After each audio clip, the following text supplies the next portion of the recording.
Les amis, on se retrouve pour une petite vidéo. Alors celle-là, elle va être vraiment importante parce qu'il se passe des choses. Donc les amis, on a eu une news très très importante sur, non pas sur Bitcoin, mais Trump qui dit qu'il a trouvé soi-disant un accord avec l'Iran. En tout cas, qu'ils ont que 14 jours pour trouver un accord. Bref, c'est ultra bon signe en fait. Et du coup, en fait, la news, elle apparaît par ici. Et je vais enlever ça. Et du coup, ce qui se passe, c'est qu'on a cette bougie qui vient exploser. Du coup, la, dernière bougie avait travaillé, regardez comme c'est précis, tout ce fair value gap, on est revenu ici et la news a envoyé le prix beaucoup plus haut. En fait, pour la faire simple, vu que le fair value gap ici a été travaillé complètement, cette news a explosé complètement le fair value gap. On est venu, c'est simple, on est venu, dans la prochaine zone de liquidité qui était au-dessus de ce sommet, qui couvrait donc ce, fair value gap très important qui avait initié tout ce mouvement baissier, OK? Donc là, il y a la news, donc c'est vraiment une réac suite à la news.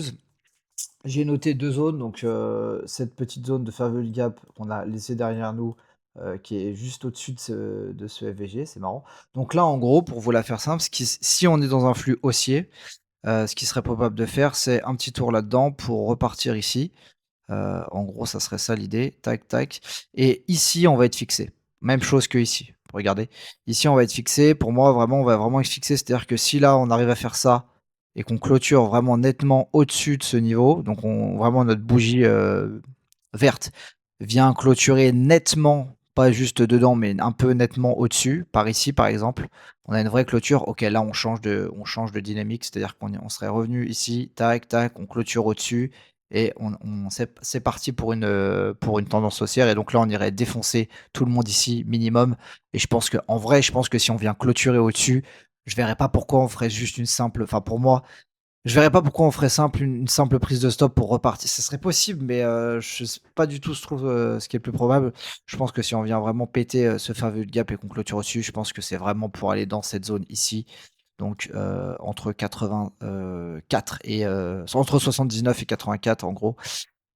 Donc voilà, c'est ce que je pense sur le Bitcoin. J'ai pas envie d'être entêté dans mon biais, même si pour moi, j'avais plutôt un biais bear au vu des conditions. Mais malheureusement, enfin malheureusement, non pas malheureusement, heureusement pour le monde, hein, c'est pas malheureusement.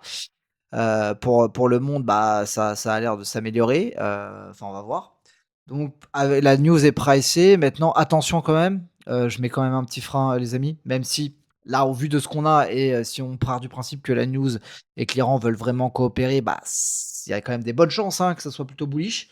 Parce que là, si l'Iran dit accepte l'accord, ou en tout cas qu'on a des nouvelles qui sont encore dans ce sens-là, dans le sens de la news, c'est-à-dire l'Iran est OK d'accepter et tout, ils arrêtent le conflit. Bon, retour dans ce fair value gap et puis on est reparti, quoi. Hein. Sur les indices, c'est la même chose. Donc voilà, par contre, il faut rester vigilant parce que si jamais il y a des points de désaccord avec l'Iran et que ça repart, là, flush baissier. Hein. Là, c'est direct, ça va être. Voilà. Donc, il faut faire attention à ça. Voilà, donc je vais peut-être enlever aussi la flèche.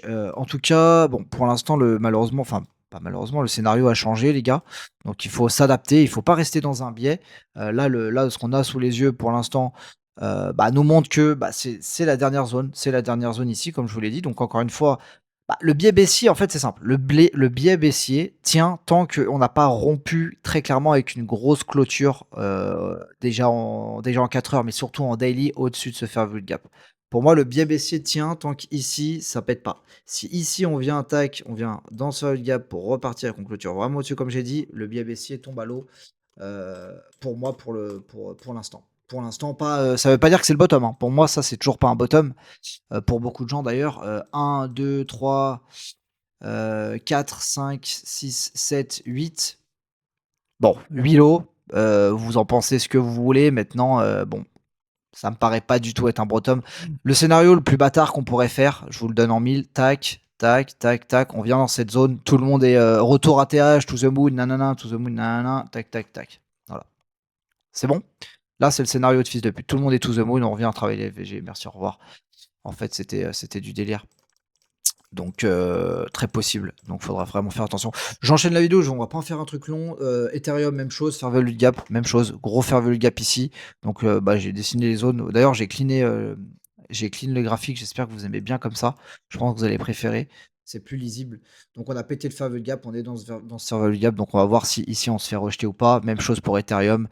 Heu, bon, on va voir parce que là, on peut marquer un sommet, descendement. Tout va se jouer sur, les indices. Le prix du pétrole s'est cassé la gueule, mais d'une force. Alors on n'a pas pris le sommet ici.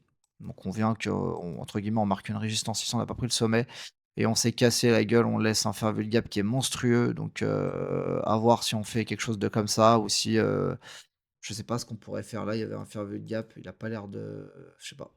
Je sais pas trop ce que mais là, le problème, c'est que je vais vous dire la vérité, c'est que là, c'est même plus vraiment de l'analyse technique, c'est enfin de l'analyse technique.